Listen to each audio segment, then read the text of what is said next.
Good evening, Mayor Janice, members of the City Council. My name is Paul Busich, Public Works Director for the City of Sequim. Tonight, I'm going to brief you on the work staff have been doing on the Metropolitan Park District formation issue, as well as a staff recommendation on how to proceed. Back in April, staff were directed to bring back a presentation on the pros and cons of a Metropolitan Park District for the City of Sequim and what it would look like for Sequim. Due to the complexity of the Metropolitan Park District issue, as well as research into what already exists in the area, SARC, it's taken us a little bit more time than we would have liked to get back to you. Before I get started, I want to identify that there are 3 recreational districts. There's a Park and Recreation District, SARC. There's a Park and Recreation Service Area. And there is the big one, which is a Metropolitan Park District, or an MPD.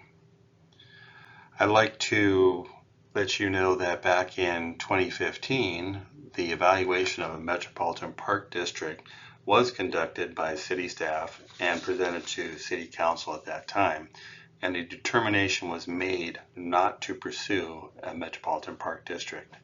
There have been no substantive changes to RCW since then that would suggest that there's an opportunity for a different outcome. However, I'll go through the information, pros and cons, and that final recommendation.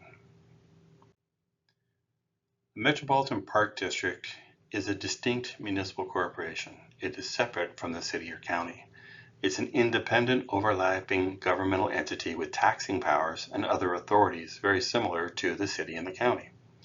The Metropolitan Park District does not have to follow a specific city, county, or unincorporated boundary line, and it can encompass a combination of any of those, provided interlocal agreements are executed. The purpose of a Metropolitan Park District is to provide for the management, control, improvement, maintenance, acquisition of parks, parkways, boulevards, and recreational facilities. This includes providing security services over facilities, even though it isn't one of the listed items. The Metropolitan Park District has the power to purchase, acquire, and condemn lands within and without the boundaries of the district. It can sell and issue warrants, short-term obligations, general obligation bonds, just like the city and the county, can issue revenue bonds, can petition for creation of local improvement districts. It employs staff, including legal counsel, necessary employees to function. It can establish a civil service for the employees, just like the city of Sequim County has. It has the power to regulate, manage, and control, to improve, to acquire, to extend, and maintain open and layout parks, parkways, boulevards, avenues, aviation landings, and playgrounds, both within and without the park district. It can also annex territories and increase its boundaries. Formation of an MPD is handled in 3 different ways. It can be by petition of at least 15% of the voters within a proposed district who ask for the formation. It can be initiated by a resolution of the governing body or bodies if it extends beyond the boundaries of one municipality. And it can be initiated by a petition or resolution submitting the question to the voters. It shall indicate the choice of where the district is going to be, how it's going to be run, and a few other items such as the composition of the initial board, the name of the district, and proposed initial tax rate. Establishment of an MPD also would require a SEPA review for threshold determination, but no feasibility cost studies are done and no hearing is required for the formation. There would be a hearing required for any potential annexations in the future by the MPD.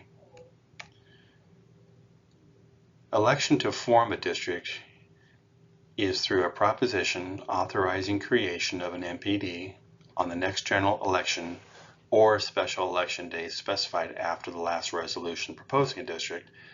Most organizations do it on the general election. That way they don't have to pay additional costs for a special election. If it encompasses 2 or more municipal areas, the proposition for the creation must be on all ballots at the same time. The passage for the formation of a Metropolitan Park District only requires a simple majority, 50% plus 1. There are 3 different ways governance of an MPD can be established. 5 commissioners can be elected at the same election creating the district, but you need to stagger them 6-year terms because you can't have them all coming off at the same time. If it's within one jurisdiction, such as the city of Sequim, the legislative authority, city council, can elect to serve as a Metropolitan Park District board. Should that be the option chosen, the MPD board would not be meeting at the same time and same night as the city council. It has to be a separate meeting established for the board. I want to point that out because I want to make sure there's no confusion about being able to blend the 2 hats. One hat is the city council, one hat is the board member.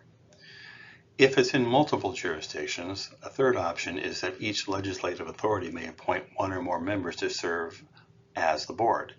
Typically, it's recommended that no more than 2 members from each jurisdiction be appointed and a final member be elected at large from within the MPD boundaries to ensure no one jurisdiction has sway over the Metropolitan Park District.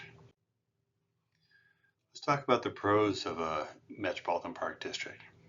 It extends taxing boundaries to include citizens who use the city's parks and facilities but are currently outside of our current taxing authority, if the MPD goes beyond the city limits.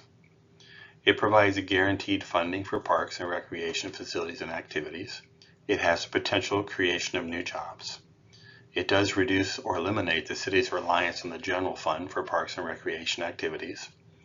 The city would no longer have resource obligations related to parks.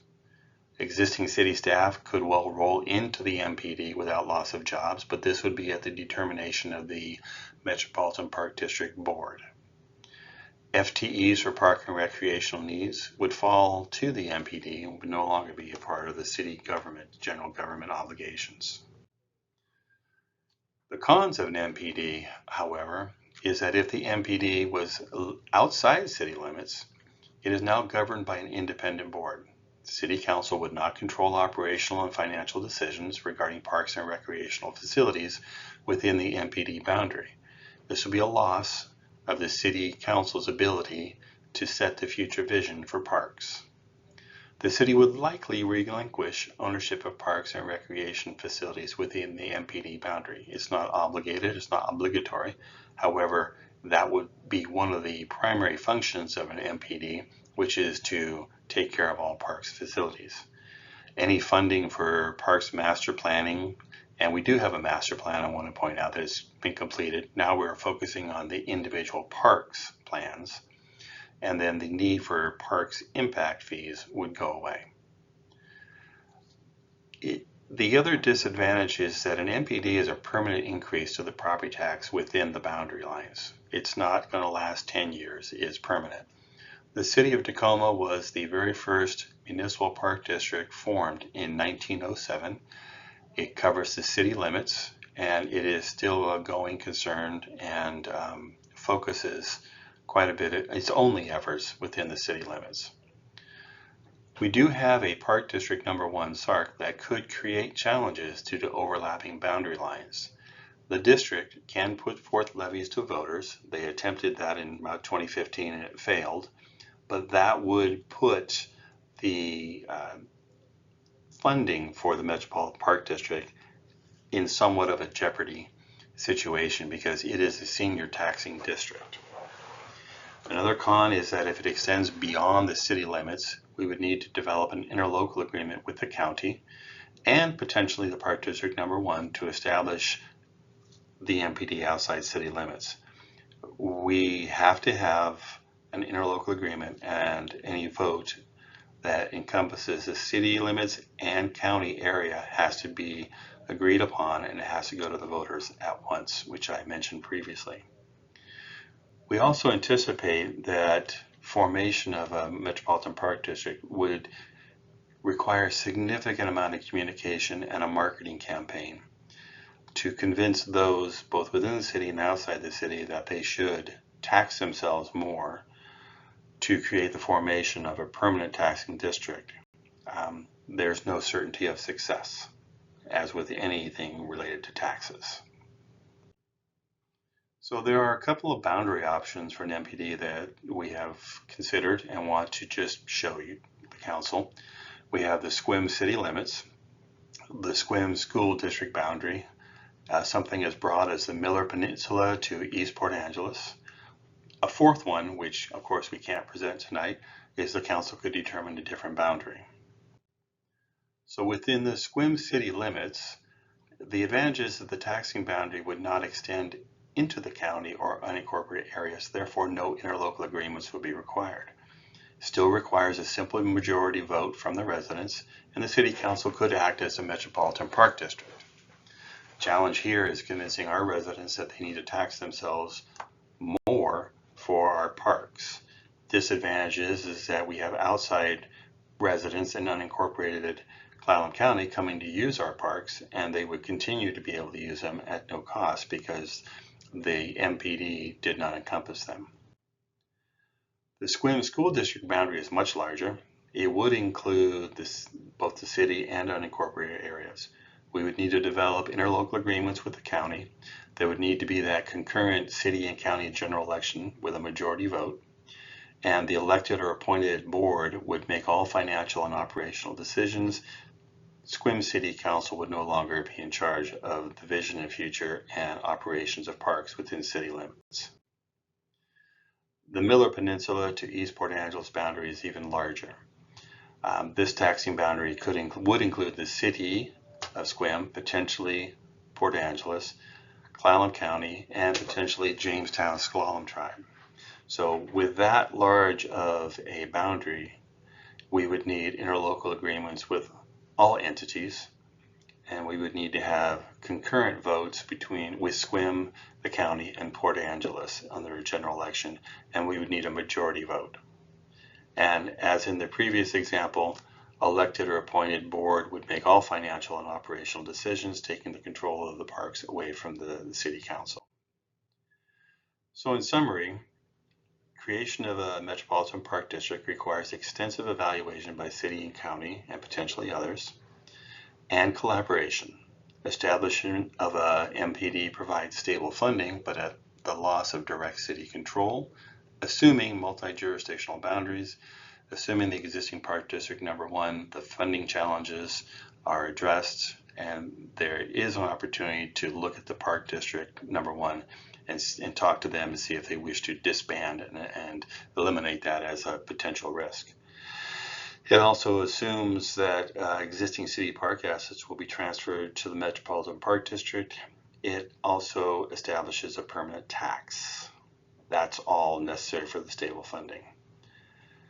Without boundaries extending beyond the city limits, county residents will continue to benefit from city resources at no cost. So the existing equity issue, which is often talked about internally, which is we have county residents using a lot of our facilities and contacting us on a regular basis, asking us to improve this, improve that, add this, add that, but they're not paying for it.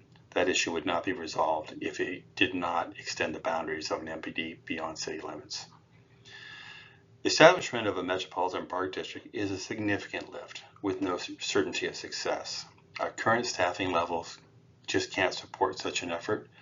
We would need to hire a consulting service to assist us in this. There's an extensive public relations program would be needed. Again, outside consultant services would be needed. The simple majority vote required, but it's questionable if county residents will see the value of additional taxation to improve facilities that primarily appear to be limited within the city of SQUIM boundaries. So with all of our evaluation and research, we are of the opinion that at this time the city not pursue formation of a Metropolitan Park District. This may be something we would revisit in the future, but as it stands right now, this does not seem to be advantageous with any high degree of certainty of success for the city of SQUIM. I will be available the evening of the 12th to answer any questions, and I thank you for your time.